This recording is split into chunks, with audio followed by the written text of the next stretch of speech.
Welcome to the Know Your Legacy podcast. I'm your host, Pippa Basania, and today's guest is Craig Ballantyne. Craig is an entrepreneur, high-performance coach, and author. He's impacted the lives of hundreds of thousands of people across the world through his personal development organization, Early to Rise, and also his Perfect Day Formula Kit. He also founded Turbulence Training, which dramatically changes the way we approach and go about fat loss. And he's a regular contributor to Men's Health magazine. So Craig, thanks for doing this, man. Hey, this is going to be awesome. It's going to be so much fun. Yes, it is, most definitely. How was your time in London, first and foremost? Yeah, it was real great. Real great. Went Chelsea Man U game. That was really awesome, really entertaining. Hadn't been to that stadium before. And I just love London. It's one of my favorite places in the world. Yeah, definitely. You must be used to the weather, though, because you're out in Canada, aren't you? Yeah, it doesn't faze me at all. Yeah, the weather was actually really great when I was there.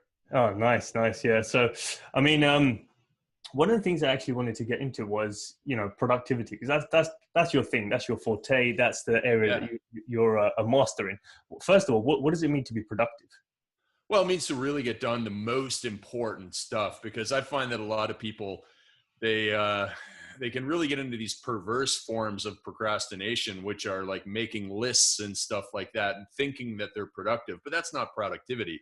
No, you need to accomplish something, not just be active. And so productivity is moving ahead towards your big goals in the most efficient way possible. What have you found that people lack the most when approaching productivity, like trying to be productive with their day? What is it they're not doing? That's a really great question. And I would say that they're not doing the planning and preparation in advance. So as I've worked with more and more entrepreneurs from, $1 million businesses all the way up to nearly $1 billion businesses, the people that plan the most the night before, the week before, even the month before, those are the ones that get the greatest results. And so when I'm talking to the CEO of a $750 million company, that's my most financially successful client, man, he knows where he's going to be in 3 weeks from now. He knows what days he's traveling. He knows the meetings he has to have. He's not like flying by the seat of his pants. And so he is really dialed in, because that allows him to get the most done. And so that is the key. Planning, because really genius is in the preparation, not in, creativity or anything, but being prepared to take advantage of the opportunities. Yeah, definitely. I think if you're performing at that high level as well, like you can't just go about your day without knowing what you're going to be expecting as well, because you need to attack each task with full energy straight away. You can't be wasting time, especially if you've got packed schedule. So yeah, absolutely. And I think you bring up a great point there, in that you also need to know when is the right time of day for certain activities. So if you're really productive and focused in the afternoon, but then you devote that time to meetings and calls, well, that's really going to hold you back. You need to be working on your deep work, your creative work, whatever it is then, and you need to be blocking that off. So you need to take advantage of that. You need to identify when you are most energetic and productive, and then block it. That's really, really important. Now, I understand that not everyone's going to have that opportunity if they are an employee right now, but you do your best. Maybe on your days off, you make sure that you use that magic time, because that is what's going to set you free in life. So just to bring it down to the ground for people then, can you give a real example of when, if you remember, like a time when you weren't prepared and what that day looked like, what that life looked like, and then a more of a structured approach? Yeah, absolutely. And so I don't have a lot of days where things go off the rails, because I know what I'm doing 3 weeks from now, because I'm so planned out and so prepared. But I will say this, there are days where I've gone to a hotel gym because I travel a lot, and man, I walk in there, I don't know what to do. I don't know what equipment they're going to have, and I have a crappy workout. And then that bleeds into how I feel for the rest of the morning or the rest of the day. So that's an acute example of how things can go off the rails when you aren't planned and prepared. Now, if you're waking up, you're reactive, you're hitting the snooze button, you're getting in traffic, you're late to work, you're checking email first, and then next thing you know, it's 11:30 in the morning before you've actually sat down and pulled out the thing you should be working on. Well, you know how bad that feels. And so we help people avoid that through the better planning and preparation so that they become more productive. So if someone was to come to you right now and they just said to Craig, like, I know that I want to execute on this business or this idea, but my life just seems all over the place. They're a typical example of someone who feels like the day gets to 5 or 6 o'clock and I haven't done shit, or like I haven't done anything. What's the first step they would take based on your experience now? Well, what I find, and that's another really excellent question and a great way to describe it. Again, it's that person who was very active all day, but at 5 o'clock, they're like, what did I do today?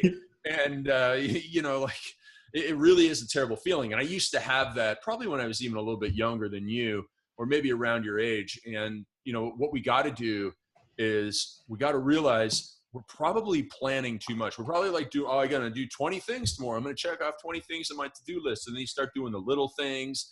And then, you come and you help somebody with their emergency, and you never work on that big rock. So what you do the night before is you prioritize and you say, listen, before I go to sleep tomorrow night, I have to have this done. And not only before I go to sleep, but before I leave work, or before I, shut it down for the day, before I head home to the girlfriend or wife or whatever partner you have in life, I have to have this done. And then that will get you working on it early, because you don't want to be working late. So it's really about figuring out what's the big rock that you have to crush in that day. And when you have that planned out, you could just do that one thing and everything else could go to heck in a handbasket, over the course of the day with like emergencies and fires. But if you get that done, preferably earlier on, that is when you have that win. And that is when you say, hey, listen, I was super busy today, but I got a lot done. No, most definitely. And I think, again, it comes back to the whole planning and preparation of what that thing is, so that when the time comes, you can just go and execute on it without thinking about, oh, shall I do this? Shall I do that? So you know exactly what it is you're doing. So just to bring it a bit more practical for the guys that are listening and watching, what would your planning and preparation look like now? Like, so you said, what you're doing 3 weeks to a month from now. What if you sit down right now and you didn't know what you'd be doing? What do the actual steps look like? Are you writing it down in a journal? Are you taking time to think about it? Well, what I would do is I would write down all the things going through my head. Oh my goodness, I got all this projects to work on. I got these events coming up. I've got this going on. I got that going on. I'd write it down. I do something called a brain dump, all that information out of my head. And then from there, what I would do is I would prioritize it. I go, okay, this has to be done. This has to be done. This has to be done. This has to be done. Great. Now I feel so much better knowing all of these things that have to be done. Okay, now I can breathe a little bit. I've got it organized. I'm going to be more successful. So that's where I would start, is get it all out. Journal, brain dump, whatever you want to call it. And then go, okay, if these are the 15 things I need to get done, how can I organize it best so that I know what my big rocks are? And those should come to you. You shouldn't be guessing. You should know that very well. Yeah, that makes a lot of sense. I think I had Sharon on a few weeks back, and he said a similar thing. Where, he said he does the brain dump as well. And it really gives you clarity of mind first thing in the morning and before bed when going to attack your day, because then you're not thinking like 1,000,000,001 thoughts that aren't really, any use to you. You're like at the highest level that you can hopefully perform that day. So do you do that every morning and evening? What does that look like? You don't do it in the morning. You don't do it in the morning. You only do it in the evening, because it's like at the end of the day, after you're like ready to shut it down. You're like, okay, I got a lot done today early in the morning. I'm going to write down all the things going through my head because, I want to go home, be present with my family. So you go and you do that right now. And then you prioritize it. You built your to-do list. You can't do your to-do list in the morning. You're already too late if you are. So Sharon, what he does, he's a coaching client of mine. And what he will do is he'll do that brain dump. He'll do his to-do list. And then he also visualizes his day. When he started, he got away from that for a bit. And then, I helped coach him back to doing it because it was such a game changer for him. And so when he does that, when he visualizes his day after he has prioritized his to-do list, that's when he dominates the next morning. Because when you wake up in the next morning, you don't have time to sit there and do to-do lists and all that stuff. You got to go right into the most important stuff. So what I want people to do, listening, all right, all you need is a scrap piece of paper to do this. And you're going to do it at 10 to 5. Like, let's say you get done work at 5. You're going to just write it down for like 3 minutes, prioritize it for 3 minutes, visualize for 3 minutes. And then now you can go home, be present with your girlfriend or your kids or whatever it is. Be present, go to the gym, not have to worry about things, not have to be checking your phone all night long. and just go and go, all right, good. Tomorrow I'm going to be a high performer. I'm going to come in. You got to look at yourself like a pro athlete, right? Like a person who does training, hard work, and then recover. Training, hard work, recover. And a lot of people forget about that recovery aspect. They don't let their brain recover and think creatively and let their subconscious do the work. But that's the power of the brain dump. So what's the first thing and the last thing you're thinking before going to sleep each night? Oh, before I go to sleep each night, I'm just relaxing, I'm doing deep breathing, and I'm falling asleep very quickly. I'm not worried about something I didn't get done, or I'm not, checking my email right before I go to bed. That's like one of the worst things you can do. I've been off electronics. I'm reading for a bit. I'm just slowly relaxing, and that way you can sleep really, really well. So just make sure that you aren't checking your phone in bed, that you're watching Netflix, that you're not getting caught up in drama on social media, because that's going to stop you from falling asleep really well at night. And I want to make sure that everybody listening and watching this, now, again, it's you have that recovery so that you wake up in the morning, you're well rested and ready to rock and roll.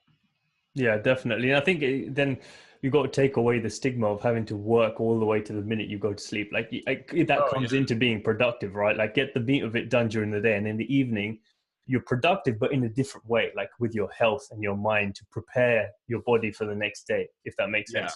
Yeah, absolutely. And so what I've noticed is that if you're checking your email one more time, or you're on your phone and not present, I mean, that really hurts the quality of your relationships and the quality of your recovery. So you have to separate work life and home life. It is so important to have that separation. Really, really, really important. And that's why I teach it. You control what you can during the day. You dominate your mornings. You own that time so that you get a whole bunch of work done. You're very productive, as we talked about earlier.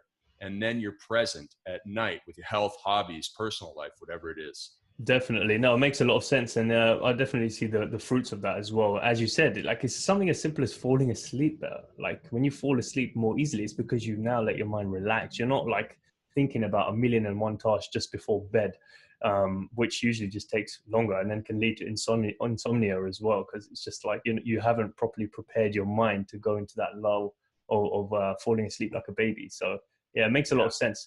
So just to get a bit more juicy in terms of the perfect day kit and the book, for those who haven't yet read it or listened to it, one thing that you talked about in there which really stood out to me is basic but powerful: the difference between John and Joe. Can you please explain that?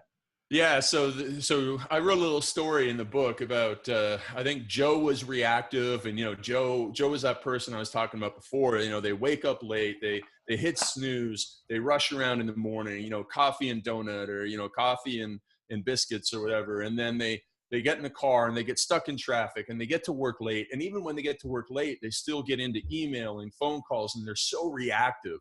And again, that's the person that goes, ugh. They throw their hands up in the air and say, I didn't get anything done, and they end up working late, and they're behind the 8 ball, and they're really frustrated in life. We don't want to be that person. We don't want to be that person. And if you are that person right now, it's okay. It's okay, because you just haven't been given the blueprint before. But you can really change this. You can really make incredible strides by becoming proactive. Okay, so we want to go from being reactive, which is really being frenetic and anxious. And we want to be proactive, which is the planning ahead, like the CEOs that I've talked about, like myself, like you are. You want to be proactive, looking ahead on the calendar, saying, oh, I've got a block of time for that. I got a block of time for that. A little bit of buffer time to deal with some emergencies. I know today's going to be busy. I'm going to get a lot done. I'm going to be proactive so I can be productive. That makes a lot of sense. Yeah, definitely. So for those that are listening or watching, can you give some examples from your clients that you remember vividly of those who came to you and they were a complete mess, and then they went through a couple of things, just some basic things that they were missing, and then the story on the back of that? Yeah, really great question there. So, I did a couple of workshops in London, and there was a guy that came down from Scotland. I think he's up in Glasgow, and he runs a fitness business, and his wife and him also run a salon, and they do a lot of training for people. And he came down, and at the start of the workshop, it looked like he was about to have an anxiety attack. He was really frustrated. He was really like, oh man, I got a lot going on. And you could tell just over the course of the day, especially at the start when he was in that anxious pent up, and over the day he became relaxed because we got his vision and values out. So we figured out, okay, here's what really matters. You're spending a lot of time on stuff that doesn't matter. Do you see that? He's like, yes, yes. We start chopping away at the minutia. There's a really great quote from Bruce Lee. He says, it's not about the daily increase, but the daily decrease. Hack away at the inessential. And that's what we did over the course of the day. So we helped, his name was Dean. We helped him plan out his next year, his next 90 days, his next 30 days, even in the next 24 hours of what he needed to do. And we also put in place some rituals where he had more gratitude and more planning. And also I help people plan their perfect week. That's a huge part of what I coach now. It's going to be my next book, not the next one, but the next one after that. And see, I've already got 3 books planned out. I'm so organized here, and everything's getting out of my head. Right. And so he came into the day with all this stuff running through his head, spinning his wheels, too much stuff going on in his head. And by the end of the day, we had it clarified for him, the exact path to success. And by the end of the day, he just walked out. He was like, remember when Conor McGregor goes in the UFC thing and he's just like this, he's so loose, right? Yeah. That's the way that Dean was at the end of the day. And it's funny, he has a red goatee. He kind of looks like Conor McGregor's older brother. He's really loosened up. And it really made a huge, huge impact on him over the course of the day. So that's a really great example of a guy who was a little bit reactive and very confused, just didn't have things going on. And we solved that for him. Yeah, definitely. I agree with you there. Because I think, hacking away at the inessential is key, because we've already programmed ourselves to do so many things to feel like we're going to be productive. Like the bigger the list, the more, the progressive we feel or happier that we feel. But most of the time we don't even get through it. And then that causes that like downward spiral of like, I didn't win the day. Maybe I can add this list to tomorrow. Like, I know I've done that in the past. It just doesn't work. So I know it's not a perfect science because everyone's different, but would you say there's a certain number of tasks that you write every day and like you won't go beyond that, like 2, 3, 5 maybe? I think the most important thing is to understand that over the course of the day, most of us at best are going to get 2 90-minute blocks of really concentrated focus work. Okay. So if you think about the projects that you're trying to work on, like let's say you work for somebody and you have to write reports and you think, okay, well, over the course of the day, I work for 8 hours. Each report takes me 90 minutes. I should be able to get 4 reports done a day. It's not going to happen. It's not going to happen. Email, you're going to have meetings, you're going to have to do extra research. And so at best, allow yourself 2 90-minute projects per day. And if you finish those and you do a bit more, great.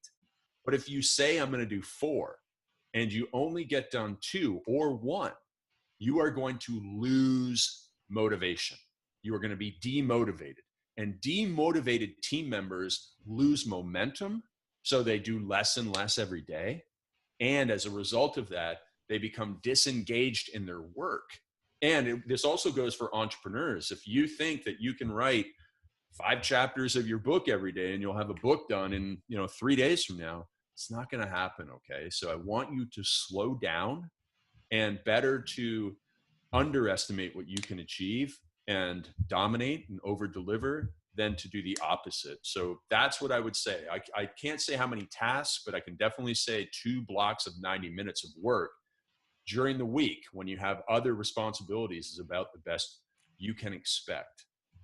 Yeah, I think that's something that everyone has to look at individually at their schedule and see like, where can I block out those blocks of time and just dedicate to those tasks that you want to do. And then you look at it, I guess, instead of a daily basis, look at it week by week, and then you dominate the week, based on the schedule that you've set yourself. So just to dig a bit more in terms of your particular story, like how you got to where you are now, because I know your life wasn't always structured the way it was now. I'm sure you had to go through a few things to figure out the fact that you're not making the most out of your days. So what did your unstructured life look like? I've never been unstructured. I've certainly had periods of time where I was structured and also unstructured, but never totally unstructured. And so I would just work a lot. I would work too much, and then I would go out a lot. I would just pack like 20 hours worth of living into, a full day. And then I would pay for it, because you just can't do that forever. So I was always getting a lot done. I was always up relatively early, not compared to most people. I've always been disciplined. I mean, I used to do homework in high school here in America, and that back when I went to high school, nobody did homework in high school. So I've always been on that end, but also at the same time, just overdoing it. So I was more overdoing things than ever being like, you know, getting up at 10 in the morning and like sitting around smoking weed until 3 in the afternoon. I was never that guy. But you can also be too far on the other side, especially when you're out late at night, you know, drinking with your buddies and stuff like that, which is what I did. So that's the way I was. And then I just had to put boundaries in place, which was, you know, my version of being unstructured was trying to do too much with no boundaries. Yeah. I see. So you're the guy that was sort of trying to go through that big to-do list in the whole day before you go to sleep. So. Yeah. Yeah, no, that makes sense. What are some of the mistakes that you've seen people make, like the higher end individuals who are, you know, those 700 million owners or you know, 6-figure earners, people who are above the average, so they've mastered their mindset, etc. But there's still a few things that they're lacking. So those who are listening, who are in that sort of category. Yeah, what I find is a lot of people are doing too much in the morning before they start work. So, you know, they'll get up earlier than most people, and then they'll go to the gym, and then they'll, you know, do meditation, do all this stuff. And then they'll find themselves still frustrated about how much they're getting done. And so I just say, listen, you shouldn't go to the gym first thing in the morning if you're not getting all the work done in your number one task. Okay. Your gym is important, but unless you're a professional athlete, you know, the gym has to come later in most cases. And so for many of my clients, we've switched. We don't go to the gym right in the morning. We do some work first, you know, even if they have breakfast with their family and then they go to work and then they go to the gym, you know, right before lunch or something. And that's been a huge change. Okay. Because a lot of people are, you know, there's so many things that experts tell us to do, right? Meditation, yoga, journaling, workout, all this stuff. And the next thing you know, you can be spending 2.5 hours in the morning on a morning routine, and that eats into your best work time. And then you're still that person who, even though you're more productive than most other people, you're just busier than most other people. You don't feel like you're getting anything accomplished. So that's one of the things we had to do was say, hey, listen, I understand you want to read the Bible and you want to do gratitude journaling and you want to do this. You know, I had this client who wanted to do an hour of power first thing in the morning, all this personal development. I said, listen, if that's important to you, that means you're going to get it done at some other point in the day. But right now you're frustrated with how much copywriting you're able to do. So let's do your copywriting in that hour of power time and move your hour of power to just before lunch or right after lunch. And when we did that, next thing you know, they're writing 50% more copy. They're having huge breakthroughs. And it was all because we just made a simple change, because they were very much like me. They were just overly ambitious and trying to do too much in the morning when they should have been doing their regular work. Yeah, so it's just switching around the priority of the tasks that you do in that day. It's not necessarily taking them out, but just shifting the tasks according to your energy. Because I guess your energy is the highest first thing in the morning. So like you want to. Well, I mean, yeah, but also it's easier to procrastinate as the day goes on, and so if you do if this guy was doing his hour of power in the morning, and then he would go and he would, you know, write a little bit of copy, but once you start writing a little bit of copy, the next thing you know, you're like, oh, I got to go on the internet and, you know, do some research. And, oh, while I'm there, I might check my Facebook and check my email. And, you know, he might've got 30 minutes of good copywriting done. Now, if he starts the day with a 90-minute block of copywriting before the hour of power, and then he goes to work, and then he does another 30 minutes of copywriting before he gets into checking email and all that stuff. And then he takes a break for lunch and he does his hour of power after lunch. And then he does another 30 minutes of copy. He's getting an extra 90-minute block minimum of work done by making that switch. And again, I mentioned before, at best, we're going to get our 2 90-minute blocks. Before, he was only getting 1 90-minute block, or at least 90 minutes of work done. So this was just a huge shift, and it worked. What would you say you feel like you're struggling with at the moment? Like that you feel like you need to fill this gap in or work on this area for you to be more productive with where you're at? I don't need to be more productive. I don't have any issues with that. I mean, I am like the world's guru at this. So I mean, I've figured it out. My bottlenecks in my business are me, is that I've brought too much stuff on to me, and the business is based too much around me. So that's the bottleneck for me, but it's not a productivity issue. It's just more of a, okay, how do we sell my programs and services that don't require me? So it's a replication issue that I have right now. I see what you mean. Yeah, definitely. That makes sense, because I guess you want to scale it just away from having to just do it yourself all the time. Because then, as you said, you've only got limited time in the day. You can't replicate yourself around the world by yourself. You have to find a way to mass produce it almost. So yeah, it's too guru centric right now. Yeah, that's one way to put it. So if we were to rewind the clock back to like your early teen years, like you said, in school, you were the guy that did homework. You were the one that was always trying to make the most of your time from the sounds of it. What did life look like at that time, just as you were starting your business? Did it look like? Yeah. Well, when I was younger, I had some very good work habits. I let them slip a little bit after college in terms of, getting up a little bit later, but I always kind of had it slightly figured out. And, grew up on a farm. And so I'm not afraid of doing a lot of work, and maybe I did a little too much work, took a little too much on. Probably should have delegated a lot earlier, thought more of an empire builder than a manual laborer. And that would be a change that I would make going back for sure. So, someone who's just starting out their business, don't start a business where you put yourself in a position where you can't replicate it. Otherwise, you end up with a bit of a bottleneck. Yeah, especially if you're thinking long term and that's what the goal is in the end, then it makes it easier when you're starting out, because I guess your decisions are going to be different as well. So it makes a lot of sense. So when you first started your business, was that, I think it was fitness, right? You said like you were asking for people to pay you on PayPal, like you had a PDF. If you just go through that picture with people, just because I think it's easy for people to see the success and the level that people are at now, especially with social media, but just to rewind back, to peel back the layers and show people that everyone starts from somewhere basic before building an empire of their own. Yeah, absolutely. I mean, I was a personal trainer, but I didn't want to be a personal trainer. I wanted to sell information products. I wanted to control my own time. I wanted to have more freedom. And so I was fortunate that I was able to write for Men's Health magazine, which is a huge magazine. I started, I had an email newsletter that I had for about 1.5 years, and then I sent it to Men's Health, to the editor there. He liked it. He put it in the magazine. So, the big lesson there is to just go and ask. You never know what's going to happen. And then from there, I went on and was able to go and put together a program, and people were asking for programs all the time. So I put together a Word document. I sold that through PayPal. It was just like, what's the fastest way I can get money? I wasn't waiting for it to be perfect. I'm a very impatient person, and that paid off very well in that I got money quick. I got momentum. I got motivation to keep on coming back. It was working. It was working. It was working. I'm going to keep doing this. And so that all came together. And then from there, I was able to refine it a bit and automate the program and automate the systems. So when I had the fitness business, it wasn't dependent on me. People were using the systems. They were buying an information product over and over and over again.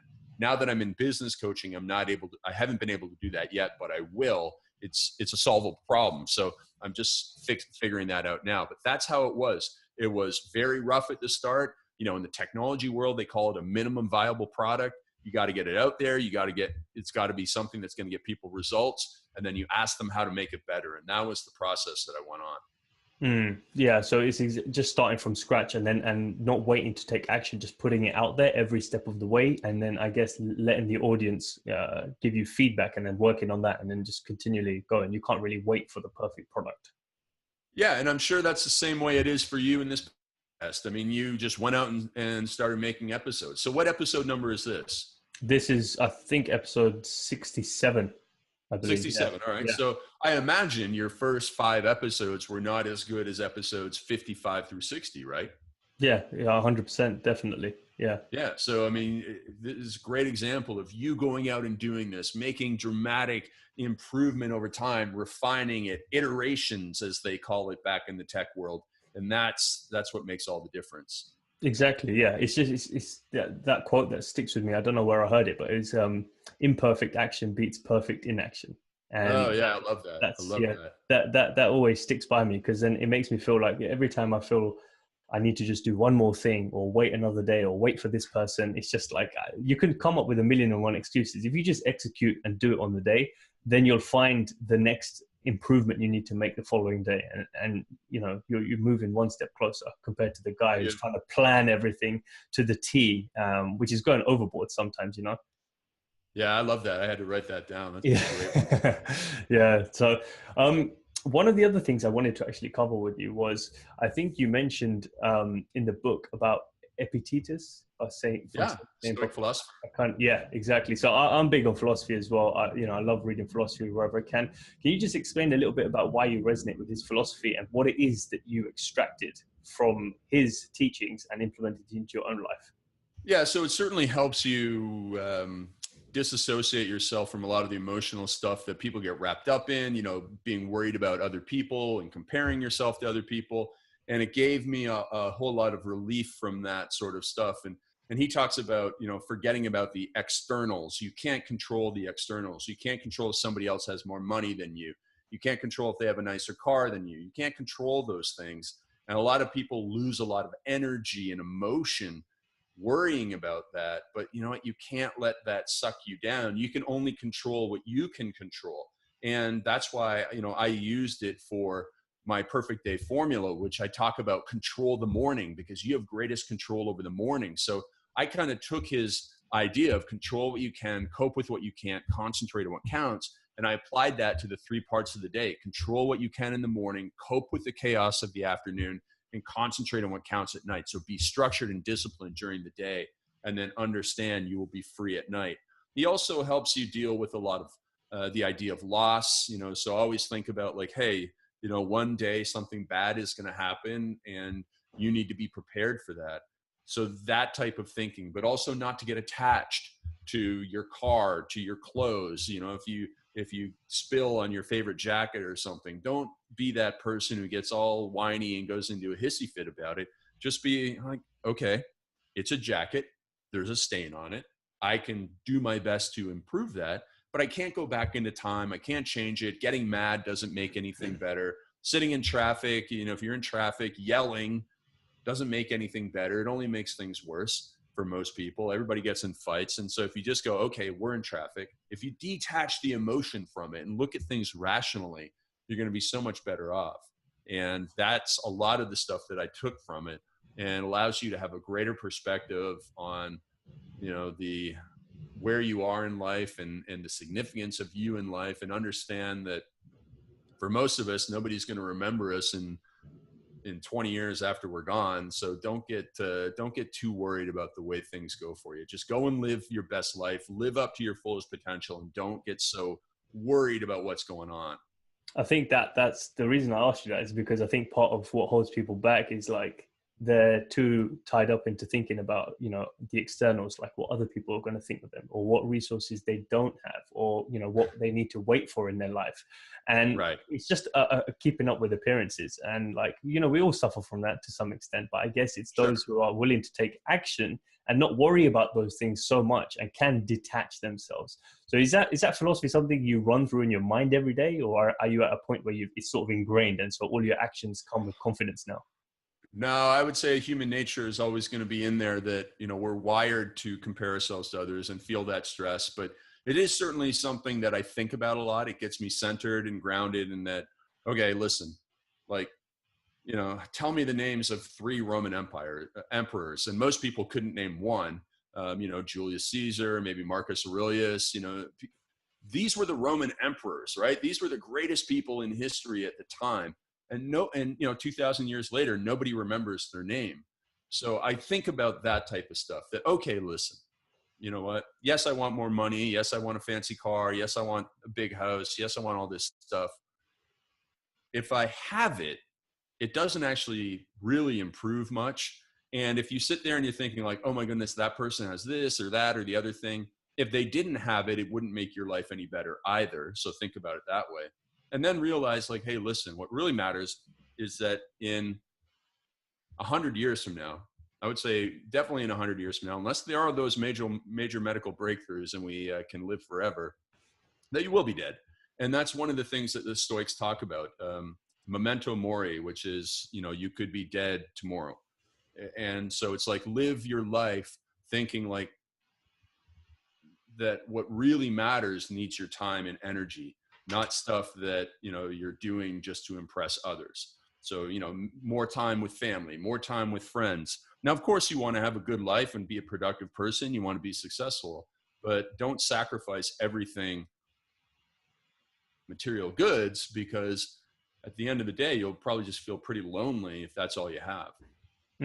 It's finding that golden mean. I think Aristotle said, it's about finding balance in your life. You can't be too much on this side or too much on that side. It's just finding a balance in what makes your life good for you. It is really tough, because at the same time, I don't want people to read Stoicism, give up their earthly possessions and not do anything. Why bother? And I know some people are like, well, why bother doing anything? Because they just get so sucked in that message. I'm like, okay, I get it.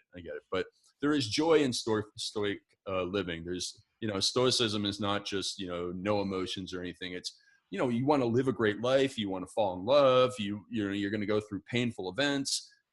You still want that stuff. And you want to perform at a high level, and you want to help people. And so if you just restructure your life around, listen, I'm going to go out and help people. I'm going to do stuff that I love. I'm going to find a way to get paid for it. I am going to devote time for my family and my loved ones. I'm going to really do things that matter. If you have that perspective on things, you'll live a good life. And you know what, if you have $100,000 or $100 million, at the end of the day, you're probably going to be pretty happy with a slice of pizza and a good buddy. That's my next question, actually. It's interesting because obviously you've got a ton of success based on where you are and everything you've learned so far. What would you say your definition of happiness is? My definition of happiness is having like those perfect productive days. I'm very wired to do things, to have a purpose, to help people. I find that if I'm not being of service to other people, I get a little bit depressed. So I noticed like there was a time last year where I think I went 2 or 3 days and I didn't get any emails from people saying, Craig, I really need your help. And this is from people who I have a lot of respect for. Like none of my friends who were making a lot of money said, Craig, I need your help. And I thought, that means nobody's valuing my expertise. I'm not, adding value. And so I kind of felt down about it. I made some changes. I, upped my game in helping people. And now I don't have those days anymore. And so that's, to me, when I feel like I'm of service to people, when I'm around people who are really awesome, when I'm just around the people with positive attitudes and that same attitude, then that's when I'm in a pretty good mood. Yeah, that's the other thing I was going to ask you as well, based off what you just said. You touched on it a little bit about just giving back and helping others. Would you say people that are not particularly happy with where they're at and they don't really know what exactly they should be doing, do you think that doing small bits of service would help improve their mental state and level of happiness to begin with? Yeah, absolutely. So I would say that if you are feeling bad, you're too internally focused. So you're thinking about what you don't have. You're thinking about what you want. You're thinking about how you can get stuff. And in most cases, that's only going to lead to more anxiety. If you go out and think, well, how can I go and help somebody today? I'm kind of feeling bad right now. Instead of getting something for me, what if I just went out and helped somebody? In most cases, you are going to feel better faster if you go out and help somebody than if you sit there and think, how can I get something? Because getting something rarely solves the problem. It might put a Band-Aid on it, but if you're putting a Band-Aid on a bleeding neck wound, then that's, clearly not going to be the solution. You need to go out there and help other people. And that's going to be where you're going to get greater feelings of enjoyment and encouragement. And, you might earn some money from it. Then you can go and get stuff for yourself. But in most cases, your mood is going to be elevated by focusing externally, and your anxiety is going to be decreased by focusing externally rather than focusing internally. That's important. And I think it's important for people to internalize that message, because we're so wired to just think about ourselves all the time. And especially in this day and age when we're moving so quickly and keeping ourselves so busy, we're just thinking about the next thing that we should do, not stopping to think, actually, maybe the answer isn't internally. It's me giving away something to someone else, helping them elevate their level of happiness. And in turn, that's going to help me. So can you give a couple of examples of where you've had to do that and like what you did, just so people have an idea of, what it's like to do that in real life? Yeah, certainly. So one of the things that I do almost every morning to kick me off into a good mood is I write a thank you card to somebody. So when you write a thank you card to somebody and you think about all the great things that they're doing, your great inspiration, like if I wrote a thank you card to you, I'd say, hey, thank you so much for being a great inspiration and a role model to the younger generation, for having me on your podcast, for having this great discussion, for, introducing me to other people or whatever it is that you did. I really, really appreciate you. And then when I read that, I'm like, man, this guy's great. I'm really grateful to have this person in my life. And then I'd go and put it in the mailbox, and, you wouldn't know it's coming. And I'd think about when you open it up and you go, whoa. And that put a little smile on my face. And so just doing that every single morning, I mean, right there, you're in a totally different mood for the rest of the day. And you're continuing to think about that. Okay, how can I meet more people who are going to be awesome? And if you do that, if you know a lot of awesome people, it's very unlikely that your life is going to be bad, because they're going to be and by awesome people, I mean people who are externally focused, who are trying to help one another out, who are always lifting one another up. Even if you are a melancholy person, and I'm a kind of a melancholy person, even if you are the type of person who wants stuff, and I'm the type of person who wants stuff, you generally feel bad if you're around those. Yeah, because I resonate with that so much, and there's a quote that I recently posted on my Instagram, which was "Giving is living," and it's because I feel exactly the same way as you. After some of the guests that I've had on, I write them thank you letters. I send them gifts that I know they're going to value, because Nice. it's something to do with them or their kids, or just something I've heard in passing, and not because I know that they want it, but just makes me feel good that I'm actually investing in this relationship. And the same thing as you, when they get it in the post, what's their reaction going to be? I'm not going to be there, but just like that happiness they're going to share with themselves and their family. And I spread that to them. And then that's a domino effect. Now they're going to be communicating with their partner or their children in a better way. And it just continues like that. So yeah, you're completely right. And I do encourage people to do that if they're listening or watching right now. So yeah, you just go to the old phrase, from Gandhi: be the change you want to see in the world. If you sit there and you go, oh, I wish people were nicer to one another, I wish there was less fighting, I wish there was that people got along better, go out there and just be an awesome person. And that's one of the most important things you can do. If there's anything you'd tell the 18-year-old Craig, what would it be, if anything different? I would say grow up, man. You got to grow up. You got to stop drinking and partying so much. I mean, 18 years old. I mean, if he was 25, I would definitely say that. But 18, be more focused on other people. You know where your weaknesses are. Don't hold back. Go and make those changes. Do the deep work, do the hard work, but also don't drink and party as much. Yeah, no, most definitely. And the second thing is, if there's one sentence that you could write to put in time capsule for generations from now to read, what would that one statement be? Well, I've written it. It's in my new book, and it says action beats anxiety, motion beats meditation, work beats worry. Whenever you are anxious, stop sitting there and thinking about it. Get focused externally. Go and do things for other people. Action beats anxiety, motion beats meditation, work beats worry. I love it. I love that. Yeah. And the last thing is, you're now at the end of your life, whatever age that might be, years from now. What's the legacy you hope to have left behind? It would be to help great people do great things for others. Okay. So it's, my thing is helping 100 million people transform their lives physically, financially, mentally, and emotionally. And that's why we put out our content. That's why we help people lose weight. That's why we help people make more money.